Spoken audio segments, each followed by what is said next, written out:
And thanks, Megan, and welcome to Hannity. This is a Fox News alert. Hurricane Matthew is closing in now on Florida. It is a Category 4 hurricane with maximum sustained winds of 130-plus miles per hour. Now, on the ground, we have in Sebastian, Florida, tonight is our own Steve Harrigan. Steve, I see that wind's picking up, the rain's picking up. What's going on? It really has, Sean. We've seen those gusts of wind go from 40 miles an hour to 50 miles an hour to 60 miles an hour. Some branches down, some small trees down, and some power lines down. 25,000 people without power. It makes your knees buckle a little bit at this point, but the real stuff is still 3 or 4 hours out. The big question is whether we're going to see the eye of that Category 4 storm with its 130-mile-per-hour winds make a landfall on Florida's coast. If it does, Governor Rick Scott has warned that it could be catastrophic. A similar hurricane 10 years ago killed 25 people, caused $30 billion worth in damage, and this area is even bigger. 1.5 million people across the state have been told they had to evacuate. People were on the move all day, packing up their medications, their water, their food, their pets and cars, moving to hotels or relatives, boarding up their houses before they leave them behind. A lot of people told me they are really concerned that when they come back, there might not be anything to come back to, especially those manufactured houses. They could be wiped out by this storm. So the next 4 or 5 hours here are really critical. Several counties have now established curfews. They are concerned about two things: the possibility of looting, and also when these power lines go down with a lot of water on the road, it could be very treacherous. Moving around now, extremely difficult, and getting more difficult every hour. They've had those shelters full up completely, and now with it so dangerous to move around, those doors are shut. People being told to ride it out at home if you haven't taken shelter somewhere else already. Sean, back to you. All right, Steve, thanks so much. Stay safe out there. And to all our friends in Florida, please stay safe. And we hope you batten down those hatches if you didn't get out. Also on the ground with the very latest out of Palm Beach, Florida, or Palm Bay, Florida, is Phil Keating. Phil. Hey, Sean, we're right on the outskirts of Melbourne, and from Melbourne up to Cape Canaveral, that is the latest targeted bullseye zone of where this eye is likely going to be making impact in the wee hours of tomorrow, anywhere between 2 a.m. and about 5 a.m. It's supposed to be very, very bad. Where we're standing here on the Indian River, you can see the palm trees are picking up. These are wind speeds undoubtedly hitting 50 miles an hour at this point. By the time it gets to its peak power potential and impact along the coast here in Brevard County, we're expecting that Hurricane Matthew will be dropping 110, maybe a little bit stronger winds far inland, further west than the I-95 corridor. The hurricane wind speeds extend 60 miles in all directions from the hurricane eye, and the storm surge is projected to be anywhere between 7 and 11 feet. And that means not only will the barrier islands across the intracoastal here, you can still see there's lights on the barrier islands out there. So electricity remains in effect up here, and that's a great thing because it's very miserable during a hurricane to lose power, and you lose air conditioning, and you lose your television, which can really inform you of exactly how bad it is and where you should not go. But curfews are now in place in Orange County. That's Orlando. As of 10 o'clock tonight, everybody should not be driving on the road. Police will be enforcing that. Seminole County, that actually kicks in tomorrow at 5 a.m. and up the coastline from us in Brevard County, or north of Brevard County, up in Volusia County, where Daytona Beach is, all the way up to Jacksonville. Those counties are also imposing mandatory curfews right now. If you didn't go inland, it's time just to stay indoors wherever you are and hopefully be safe. Sean. Hey, Phil, we're only at the beginning of this, and I'm looking at these winds behind you. You say they're sustained now at about 50 miles an hour. This is only the beginning, and they're expecting winds 80 miles per hour stronger than what we see going on behind you, correct? That is absolutely correct. And every single hour from here all the way until at least 7 to 9 a.m. tomorrow, it will be increasing. And this part of the coast, this Florida Space Coast, will be feeling the brunt of it. Then, of course, this very slow 13-mile-an-hour moving hurricane heads northbound, and the eye looks to appear that it's going to basically hug the coastline, which impacts even more people as well as roads that could all be flooded from this storm surge. The good news down south is that the storm first impacted Miami-Dade County this morning and Broward, while the hurricane warning has been lifted for Broward now, and the conditions definitely improving in Miami-Dade and Broward, although, as Steve mentioned, there are still upwards of 25,000 people still without power in the 3 southern counties of the state, which includes Palm Beach County as well, the most populous part of the state of Florida, incidentally. All right, Phil, stay safe out there. Pretty chilling, Mother Nature, as you watch all of that. Thank you so much. Joining us now in the Fox News Weather Center is our chief meteorologist, Rick Reichmuth is with us. Rick, what's going on? Hey, Sean. Yeah, worth noting, we never expected to see the hurricane conditions in Miami. That warning was just to the north of it, and the north of it is where we're going to be seeing the worst. There's Vero Beach, 49-mile-an-hour winds, hurricane-force winds just offshore, but they're getting much, much closer, and we're going to see that in short order. That right there is likely the band that we're going to be seeing winds pushing 100 miles an hour. The center of it is a very, very small area that has those 130-mile-an-hour winds. If we see that center get on shore, then we're going to see those 130-mile-an-hour winds. Hopefully, we see it just stay offshore, and that would be great news if we end up with that. But at this point, we've got a Category 4 storm, and it's going to be very close, I think, especially to that area around Cape Canaveral, that Space Coast, just because it sticks out there. That might be all the difference there of a landfall or not. But you get the idea. We have a very long track storm here because it's going to hit so much territory. When you think about when you normally have a hurricane make landfall, it comes straight on shore. Right where it comes on shore is where you have the most of the damage. All of the first responders, all of the people who go in to take care of the damage is in one isolated area. But because we have a hurricane that's going to hug the coast for such a long time, it's going to be really widespread. I just wanted to show you this. The pressure, which is kind of what drives the strength of this, has been very low. We've had a major hurricane now for almost 7 days with this. That's a record in the Atlantic, and it was very, very low when it hit Haiti, broke up a little bit because it hit Haiti and Cuba, but now it's back down to 937. It's lowered even in the last hour. Because of that, when it moves on shore, the winds are going to be strong. We're going to see significant power outages, severe right along the coast, but even inland, we're going to see power outages likely all the way in towards places like Orlando and up towards Gainesville. The other thing we know is we're going to see a really significant storm surge, probably like we have never seen there across this area, and especially Georgia, and then in across northern parts of Florida, maybe about a 10 to 12-foot storm surge. We also know we're going to get a lot of rain on top of that. So take a look at this. Jacksonville, 12 inches of rain likely. South Carolina, Georgia, I think those are going to be kind of the bullseyes with some spots maybe up to 15 inches of rain. And that's going to cause a lot of flooding as well. But here you go, Sean. Storm is getting very close and likely making this northwestern jog, getting very, very close here to the coastline within the next few hours. All right, Rick, thanks so much. We'll be checking in with you throughout the night. Joining us now via Skype is the CEO, founder of weatherbell.com. Michael Barak is with us, and he is in Singer Island in Florida. What do you got, Michael? What are you seeing? So, Sean, I'm about 10 stories up on Singer Island, juxtaposed into the middle of the ocean between an inlet and the ocean. And I've been watching all day. The winds have been kind of sustained around 30 to 40 miles an hour for the past 5 to 6 hours. And it looks like the outer bands of the eye wall are just about to make their way in. So conditions are kind of going downhill right now. I'm going to open the door to take you guys out to the balcony, and you can kind of get a feel for what's happening here. I don't know if you can hear the wind and the howl. Wow. I wish I could show you some video, but it's dark now. It's sunset. But it does look like the actual eye wall is just going to clip us. It's a little bit to the east, and the hurricane's been making a little bit more of a jog to the north than to the west. And so I'm a little bit more concerned about the areas to the north of us where we've been talking to some of the other people on your show. Yeah. So I think Palm Beach is going to escape most of the damage here. I've noticed that the ocean hasn't come up at all. Yeah.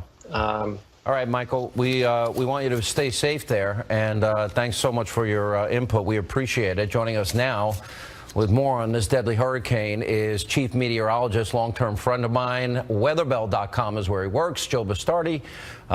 Joe, you know more about the history of hurricanes than any human being on this earth. This is the real deal. Is it going to hug the coast or is it going inland? Well, I think it's more, unlike what I told you about 4 o'clock when we were talking about on the radio, this may hug the coast more. And what I'm really concerned about, too, is that over the past couple of hours, we're seeing the pressure start to fall again. And yet this is accomplishing this, but there's actually 2 eye walls with this. One that's 60 miles across, believe it or not, and then there's an eye within an eye. And the fact that it's continuing to, pressures are continuing to fall with that kind of structure, usually what happens is as it approaches the coast, the outer eye wall contracts in and enhances what we call convergence, or the coming together of the wind at the center, and up goes the air and down goes the pressure. So over the next 6 to 10 hours, the barometric pressure in this may fall down into the 920s. It tightens up and you'll see the wind speeds pick back up again. It's a two-edged sword. If it goes inland just to the south of the Cape, it weakens on its way up the coast, but it batters everybody directly. If it stays offshore, then as the National Hurricane Center was saying earlier, I see they've lowered it to a 3 off Daytona Beach. It could stay as a Category 4 all the way up to Daytona Beach. So it's almost like a pick your poison. Unless it can miss by 50, 60 miles like it's missing Michael to the east, which we don't think is going to happen. We think it's coming in within 10, 15 miles of the coast, maybe over the coast and on up A1A, so to speak. You know, you're going to get just the most devastating hurricane you've seen in the Space Coast. Joe, let me take us through. Obviously, we're paying a lot of attention now to Florida as this is about to hit land. Really, it's the beginning of this is now unfolding before our eyes as we can see. So we're very close to land. Whether it hugs the coast or goes inland, we're going to watch, wait, and see. But it's also going to head up to Georgia and the Carolinas. Walk us through what the path you think this is going to take. Well, I think it's going to stay just off. Yeah, once it comes by Daytona Beach, it'll be just offshore, east of the mouth of the St. John River, maybe 20, 30 miles. 20, 30 miles east or southeast of Savannah, maybe 30, 40 miles south of Charleston before it starts moving more seriously away from the coast. That won't be till Saturday night or Sunday. What's interesting about this is all the heavy rain is near the center of the storm now. Once it starts breaking east of north because of the processes in the atmosphere that are taking it northeast, there's a trough picking it up, upper air trough of low pressure, cooling the atmosphere with all this tropical moisture. The excessive rainfall switches to the northwest side of the storm, and you'll find that even though the winds are very strong in Savannah and Charleston, I'm expecting 80-mile-an-hour wind gusts in Charleston and 90-mile-an-hour wind gusts on the coast in Georgia, that the rainfall is going to suddenly become the biggest story in there, where you could see amounts of a foot and up to 18 inches. In fact, if this hugs the coast the way we think up to Charleston, Wilmington is in that boat too. Wow. And what happens, Sean, is you push water back into these rivers and these inlets, and then it starts pouring rain. The water starts coming back down the river, and you just get excessive flooding. So that's a part we got to consider. Weatherbell.com. Joe Bastardi, thanks so much for being with us. We're going to continue to monitor Hurricane Matthew as this deadly storm now makes its way right towards the Florida coast and up the coast. We're going to check back in with our reporters that are on the ground. Also tonight, Donald Trump, he had a town hall in New Hampshire. Laura Ingraham will join us next with a preview of Sunday's second presidential debate, which is a town hall. That and much more on this busy news night here on Hannity. This on Fox News Alert. We continue to monitor Hurricane Matthew as it now bears down on the east coast of Florida. But first, earlier tonight, Donald Trump, he had a town hall in New Hampshire where he addressed rumors the event was a practice run for Sunday's presidential town hall debate with, of course, Hillary Clinton. Take a look. And by the way, they were saying this is practice for Sunday. This isn't practice. This has nothing to do with Sunday. We're just here because we just wanted to be here. And, you know, Hillary, frankly, they talk about debate prep. That's not debate prep. She's resting. She's resting. And I want to be with the American people. I want to be with the people from New Hampshire, and she wants to rest. Just a short time ago, I spoke with Laura Ingraham about the debate and much more. And joining us now is Laura Ingraham, nationally syndicated talk host, Fox News contributor, and, of course, editor-in-chief of Lifezette. Congrats. Lifezette is doing amazing, and congrats on that. Thanks. Appreciate it. All right. So here we are we've got a town hall debate. A little different, obviously. You've got two moderators apparently arguing over who gets to beat up Donald Trump this time, who gets to be the third wheel, trashing Trump and attacking him.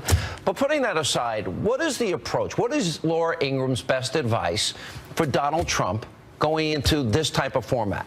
Understand that the moderators aren't really moderators. The moderators are there to ensure that you lose the presidential election. I mean, that's the goal. So just know that going in. They're not your friends. They're probably not going to be fair. So don't even worry about that. And when people are recognized in the audience, and I understand they're thinking of giving a question to a child who's undocumented, and the child might ask, what's going to happen to me?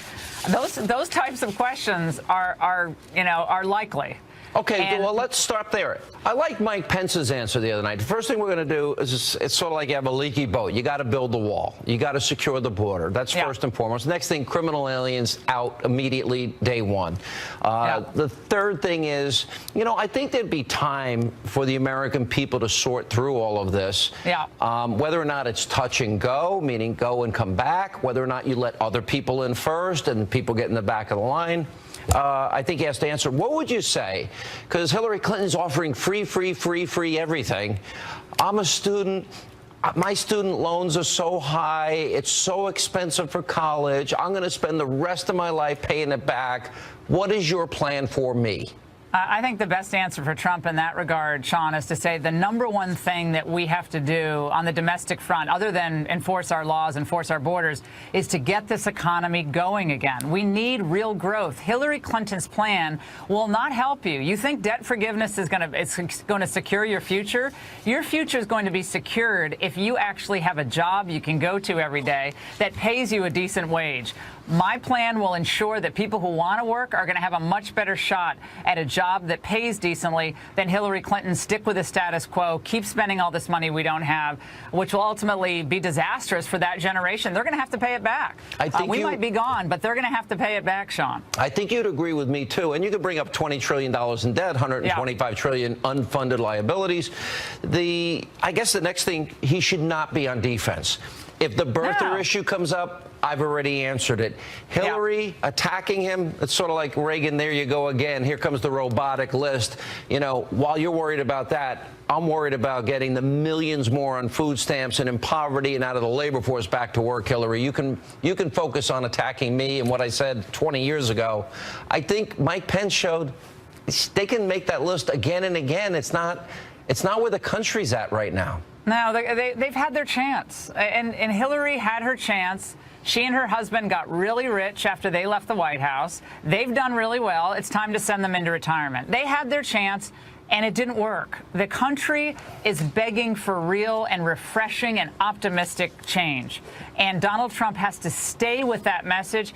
Do not go down these rabbit holes. Don't start getting defensive. Don't start talking about, so women when she or brings past up Trump, women. Don't even do that. She brings up Trump University. She brings up what he said about women 25 years ago. She brings up he didn't pay taxes. She brings up, run down the laundry list that he's said nice things about Vladimir Putin. My answer would be, okay, I've already answered that. Let me tell you what this election is really about. You could pivot any way you want. You don't have to answer any of their questions. Exactly. I would say, Hillary, we're on to your game. You did pretty well with it, with the media that's compliant and are all on your side.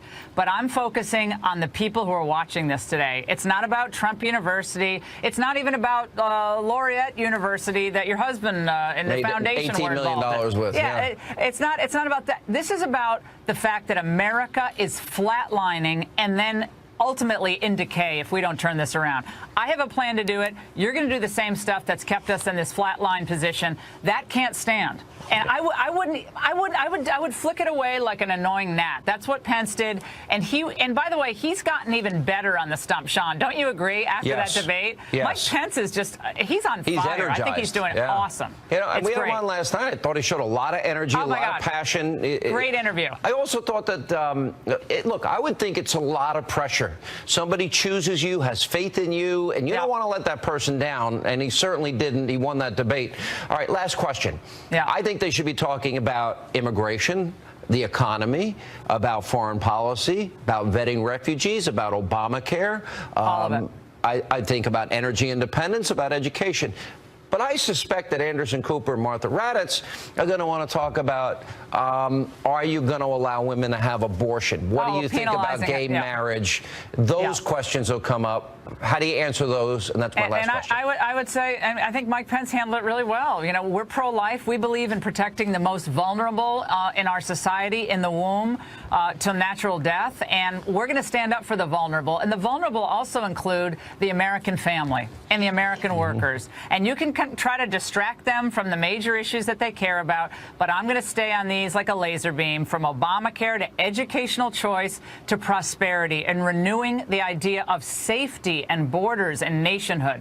That's what I'm going to do, and I'm going to do it every day for the workers, not for Hillary's big donors, but for the American families and the workers who've been really ill-served by bad leadership. I think he stays on that. I think the anchors will look increasingingly irrelevant, Sean, to the discussion if they keep picking away at these old scabs. I just don't think that works. All right, Laura Ingraham, thanks so much for being with us. Appreciate it. And this is a Fox News alert. Hurricane Matthew is now a Category 4, and it is now barreling towards the Florida coast. Back with us on the ground in Palm Bay, Florida, is our own Phil Keating. Phil, I can see the winds picking up even since, what, 10 minutes ago? Yeah, the wind's picking up just a bit, and the rain has increased substantially since our last live shot. You can take a look up in the lights. It's really blowing like sideways, this wind coming off the Indian River, which is the intracoastal here, connecting the mainland of Florida with the barrier islands. Here is US 1, which is exactly how emergency responders want it to remain, and this is what they were hoping to see. Empty, no cars, everybody off the road, not trying to drive it anymore. If you're further up north the coast, you still have time to head out and head inland further. But once you are here in Brevard County and just south of us, where Sebastian is in Palm Beach counties, it is not the time now to be getting the road and getting out in your car or truck and driving around trying to get out, because it's too late. You should have evacuated 2 days ago when the governor requested everybody who lives along the coastline evacuate inland. That's 1.5 million people in Florida currently under a mandatory evacuation. And this here is the story that everybody in Florida is going to be dealing with from Palm Beach County north all the way to Jacksonville on the Georgia state line over the next 24 to 36 hours. Increasing wind, increasing rain, a lot of storm surge, 7 to 11 feet high, street flooding very likely, as well as loss of power and electricity. All right, we only had about 25,000 people in the southern part of the state lose power today, but up north, Daytona Beach, Cape Canaveral, Melbourne, heading up to Jacksonville, it could be a whole lot more widespread. Sean. All right, Phil, stay safe, and all our best to our friends in Florida. Joining us now on the phone is the mayor of Daytona Beach, Derek Henry. Mr. Mayor, our thoughts and prayers go out to all our friends down there. What's going on?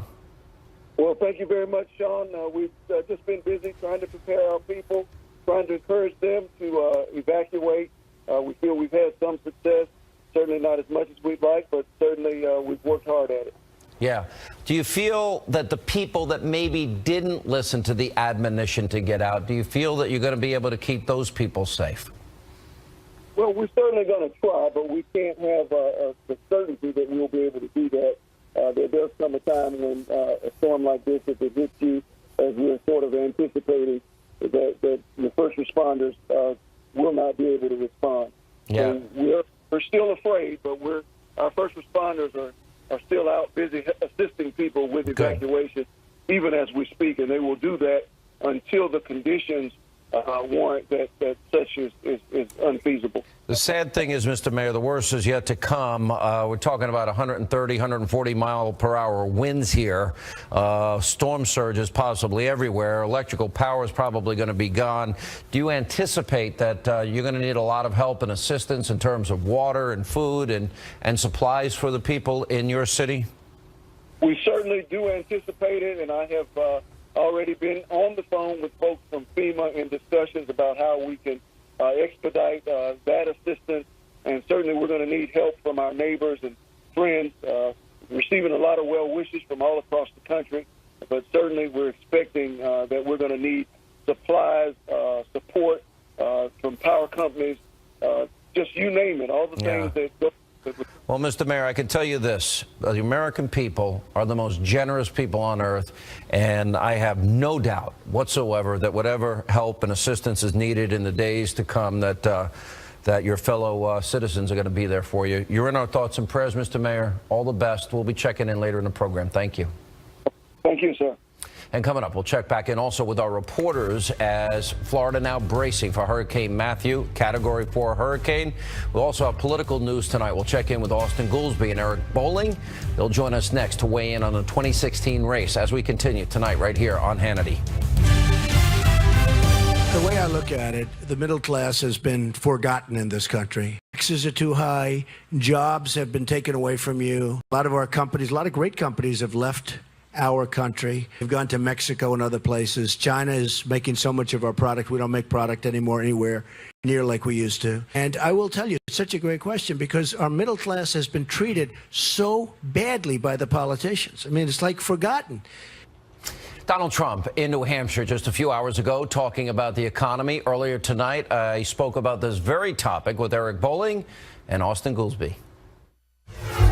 And joining us now, he is the co-host of The Five, our friend Eric Bolling, and there he is, former Obama Council of Economic Advisors. He helped push us into the ditch we're in now. Austin Goolsbee is with us. You know, I recently was interviewed about you, and I said all these nice things. I actually lied and said all these wonderful things about you. You didn't lie. I have a football signed by you that says, Austin Goolsbee, you are a great American. It's one of my prized possessions. Oh, yeah, I'm sure. It's a private. You have a picture of you and Obama and then my football right next to it, right? It's right there. I'm going to send you a photo of it. Oh, why don't you tell Obama to do my show? He's leaving now. He's got nothing to lose. I agree. He should do your show. All right. He's not going to be respectful. All right. So we talk about the economy. If I'm Donald Trump and Hillary drops her kitchen sink laundry list, which is, oh, Donald Trump said this 20 years ago. Oh, Trump University. Oh, Donald Trump didn't pay a contract. Oh, whatever it is. If I'm Donald Trump, this is what I'm going to say. Hillary, I said, we've got 12 million more Americans right now that are on food stamps, Eric, because of Obama and your policies. We've got 8 million more in poverty. We've got the lowest labor participation rate in the 70s. That's what Americans care about, not what I said 20 years ago. And every poll, every exit poll indicates that that's what Americans want. Every demographic of every American wants to talk about the economy. They want to talk about jobs and the economy. Even if you go to a nonpartisan site like Gallup and say, what's the real unemployment rate? They're publishing an under 5% unemployment rate, the BLS is. If you go to Gallup, they'll tell you it's 9.7% because of exactly what you said. If you've given up looking for a job, you're not counted anymore. Well, that's ridiculous. Also, this week we're finding out that Obamacare prices are soaring. Do you know we spend $2.1 trillion on health care in America? And that's 30% more since Obamacare was signed into law. 30% more in about 6 years since Obamacare was signed into law. And it was supposed to bend the cost curve down. We spend more on health care than we spend on food, on automobiles, on every single thing except for a home. Well, now we've got United and Aetna and even Blue Cross Blue Shield California, for example. They're all pulling out because they can't make money in it. And the average American, many lost their doctors. Many, Austin, lost their plans. And since Obama's been president, the average American's not saving $2,500 a year. They're paying $4,100 a year more. How do you justify your trust in government when, just like Social Security, the money wasn't put in a lockbox, you didn't keep your doctor plan, and you're paying a hell of a lot more and not saving a dime? Why do you trust government so much? Well, it's not that I trust government so much. It's that if I just look at the facts, Eric's talking about prices are up 30%. That's the slowest inflation rate of healthcare costs in a half century. You're failing to remember that before there ever was Obamacare, healthcare was growing 8.5% per year for about 45 consecutive years. So the fact that it would have gone up $8,000 and went up $4,000 is something to be happy about, not upset about. A year since Obama's been president just for health care. Yes, prices go up in healthcare. They have been doing so for 50 straight years. He promised we'd save $2,500 a year. Look, he said you would save $2,500 a year. And in fact, you've saved more than $2,500 a year. If you're paying more, it would be you more didn't than save. $8,000 higher if we stayed on the old system. You're playing with statistics. Unfortunately, they don't. I'm they not don't add playing up. with statistics. Here's what adds up. He's using Washington calculator. Of course. I mean, you can play. We can play those games all you want. But the bottom line is the inflation rate was 9%, and now it's less. In Tennessee, they've just approved a 62% increase for health care for Obamacare for 2017. In Kentucky, 47%. Iowa, 42%. Nebraska, 39%. It's going up across the board. That was promised to us that they were going to bend the cost curve down, Austin. Americans are dying. They're struggling. They're going bankrupt because they can't afford our own health care. Let me ask you this, Austin. All right, so you defend the Obama economy. Sean, you have given Eric whatever this pneumonia thing that you had is. You now passed it to Eric. Look, you guys cannot get away from the fact that the inflation rate in healthcare was almost 9% a year. You're repeating yourself. And it's now down to 3% a year. We didn't save the money as they promised. We're paying $4,100 a year. We got your point. How do you explain this? Because, Obama said $9 trillion in debt, taking a credit card to the Bank of China in the name of our kids, and ringing up this debt is irresponsible and unpatriotic. He will accumulate, by the time he leaves office, more debt than every president, all 43 presidents before him combined. And we have 1 in 5 American families where not one person in the family is working. How do you make the case that this is a good economy now that he's been in charge 8 years? Okay. How do you make the case that it's a good economy? I would say it's a pretty good economy, and you make that case by noting, number one, we've had the longest string of private sector job creation in recorded American economic history. We still have the lowest labor participation rate since the 70s. Well, because we have the oldest population we've had. You asked me to make the case, so I'm going to make it for you. Number one, we've generated an intensely large amount of jobs in the last 5 or 6 years. Then why do we have 12 million more Americans on food stamps? We survived the worst downturn of our lifetimes. Okay, you blaming Bush again? It's 8 years later. Didn't start. We had no depression. How come we have 8 million more Americans in poverty? Number 3, poverty, incomes, and food stamps all fell dramatically over the last 12 months. We got the report Austin, from the that's census. Incorrect. That's incorrect. Forget the jobs. Sean talked to you about the jobs. As far as the recession, this is one of the slowest and worst recovery out of a recession in the history of recessions. It was, and it no longer is. Ronald Reagan had almost 8% growth coming out of that recession. But can I just stop right now?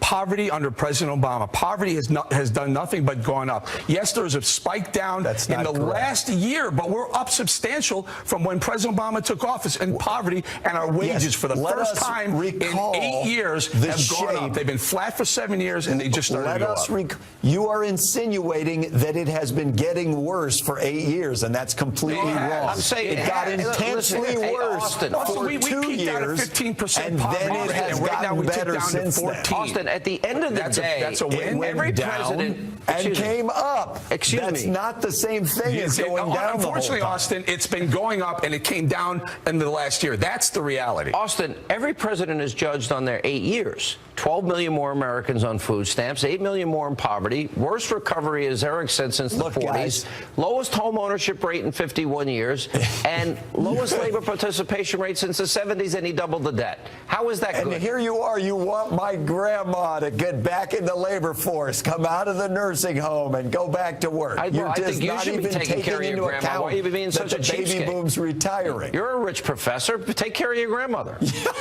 Here we are. Here we are. Sean, you still owe me money, but I'm willing to trade any bank account. You want money for free. Any of your bank accounts or any of your houses, I'll trade you for my one house and my one bank account. Austin, I meant every good thing I said about you, except, you are responsible for the worst recovery since the 40s. I'm holding you accountable for that, and thank you for being with us.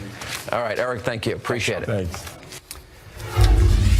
All right, and coming up, Hurricane Matthew continues to make its way towards the Florida coast. We're going to check back in with our reporters that are on the ground as we continue tonight right here on Hannity.